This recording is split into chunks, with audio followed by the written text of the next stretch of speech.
चलिए आगे बढ़े। द्रव्यमान केंद्र स्थिति सदिश के रूप में जाना। क्या जाना हमने? द्रव्यमान केंद्र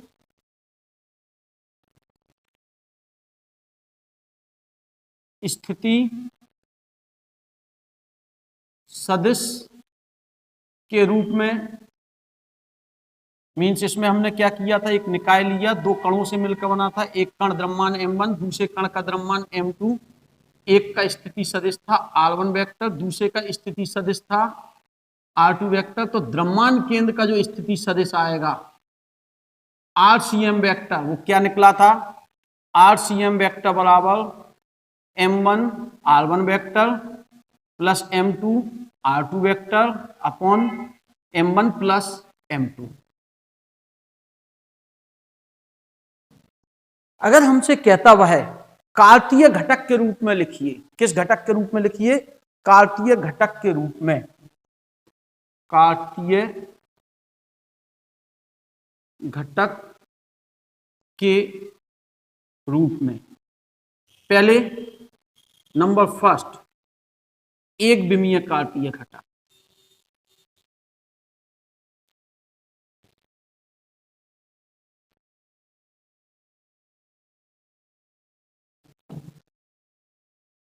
कितने विमीय?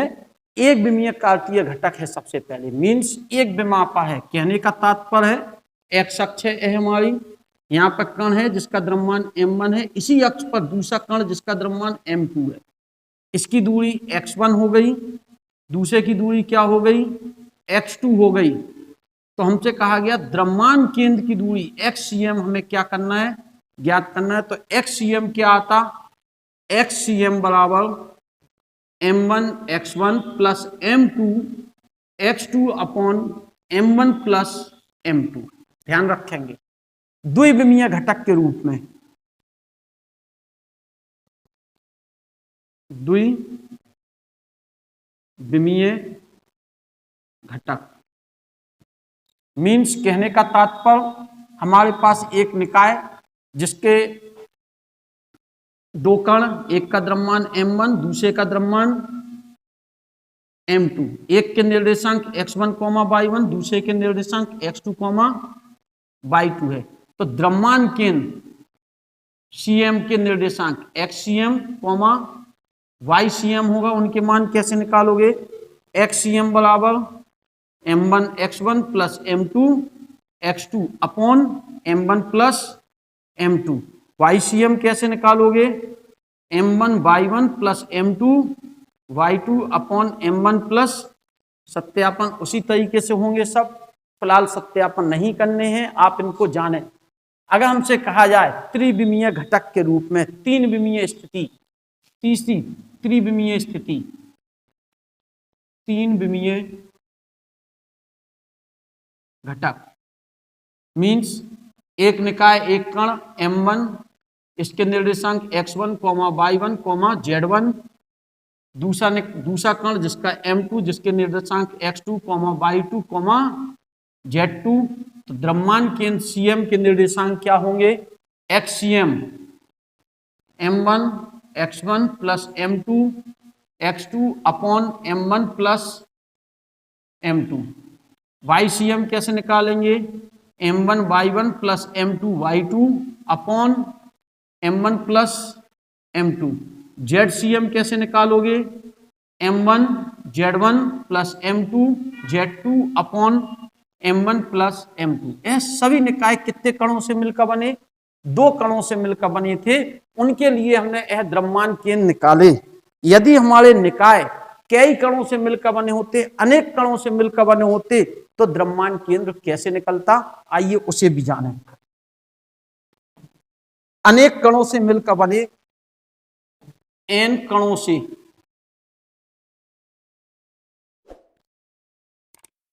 मिलकर बने निकाय का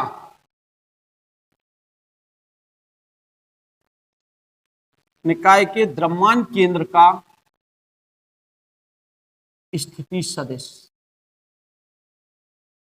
क्या है? क्वेश्चन, एक कण n कणों से मिलकर बना है, एक निकाय n कणों से मिलकर बना है, उसका हमें स्थिति सदिश निकालना है। तो मीन्स कहने का तात्पर्य है हमारे पास ये पिंड है, कण m1 है, m2 है, m3 है, m4 है, m5 है, ठीक है। इनके स्थिति सदिश क्रमशः इसका स्थिति सदिश r1 वेक्टर, इसका स्थिति सदिश r2 वेक्टर, इसका स्थिति सदिश r3 वेक्टर, ऐसे इसका स्थिति सदिश r4 वेक्टर, ऐसे हमें तो द्रव्यमान केंद्र का स्थिति सदिश चाहिए। तो RCM क्या होगा? RCM वेक्टर बराबर m1 r1 vector plus m2 r2 vector plus m3 r3 vector, एक क्रम चलता जाएगा। कितने कण थे हमारे पास? mn rn वेक्टर अपॉन एक कण का द्रव्यमान, दूसरे कण का द्रव्यमान, तीसरे कण का द्रव्यमान, n कणों के द्रव्यमानों का योग। चूंकि m1 plus m2 plus m3 plus dot dot dot dot mn बराबर कैपिटल M पिंड का द्रव्यमान है,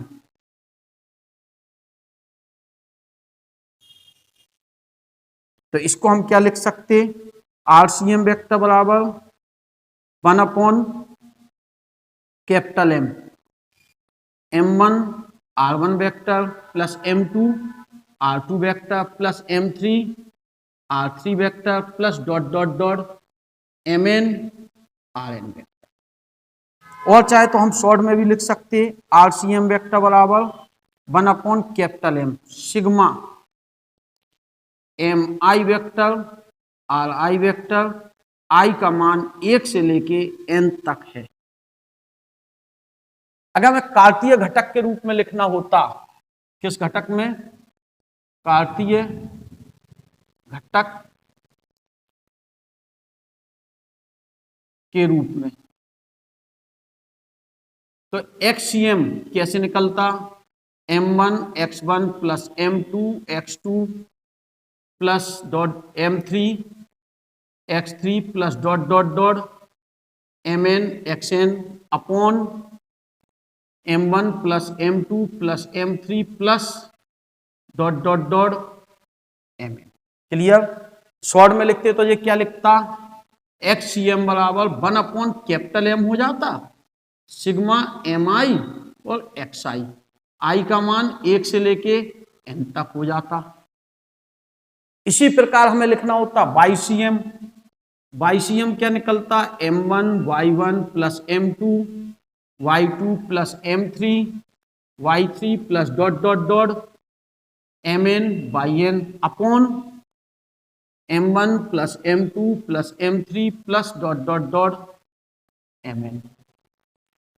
क्या हो जाता? YCM शॉर्ट में लिखते, नीचे तो कुल द्रव्यमान हो गया, इसको लिख देते सिग्मा mi बाई आई के मान 1 से लेके n तक। अब कार्तीय घटक ZCM भी हो सकता था, ZCM m1 z1 plus m2 z2 m3 z3 plus dot dot dot mn zn upon m1 plus m2 plus m3 plus dot dot dot mn। Short में उसी तरीके से लिख जाता ZCM बराबर 1 upon capital M sigma i बराबर 1 से n तक mi z। देख रहे हो, बहुत सरल है, बिल्कुल साधारण रूप से लिख सकते हैं। अब हमसे यदि कह देता दृढ़ पिंड है कोई, अब ये तो पिंड में कण फिक्स थे, लेकिन अगर दृढ़ पिंड कह देता तो द्रव्यमान केंद्र कुछ अलग तरीके से निकालते थे।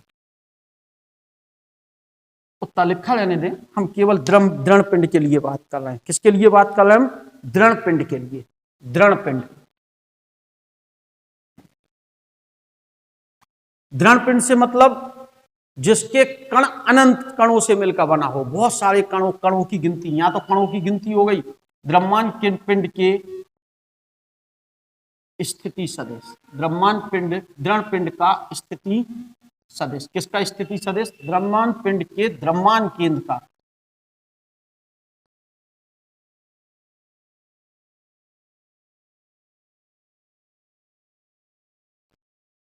स्थिति सदिश, ये है दृढ़ पिंड। हम इसमें एक छोटा सा भाग मान लेते हैं, इस छोटे से भाग का द्रव्यमान क्या क्या देते हैं हम, dm। छोटे से भाग का द्रव्यमान क्या क्या देते, dm। तो कैसे निकलता RCM, जे समझो, समाकलन इसका r dm upon integration of dm। अगर हमें XCM के रूप में, कार्तीय घटक के रूप में चाहिए होता तो